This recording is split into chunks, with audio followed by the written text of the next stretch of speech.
Sinabi ni Jesus sa mabuting balita ngayon, kaya't sino mang magpawalang halaga kahit sa kaliit-liitang bahagi ng kautusan at magtuturo ng gayon sa mga tao ay ibibilang na pinakamababa sa kaharian ng Diyos.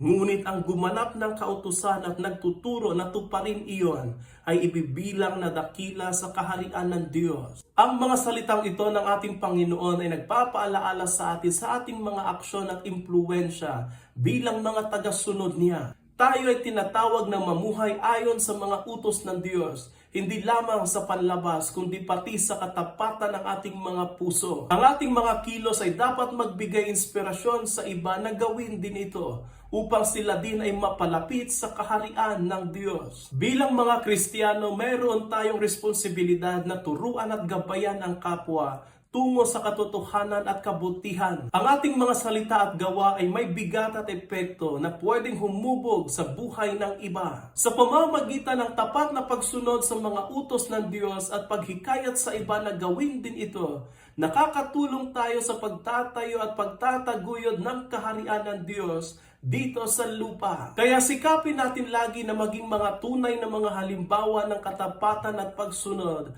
upang patuloy tayong magbigay kaluwalhatian sa pangalan ng Panginoon.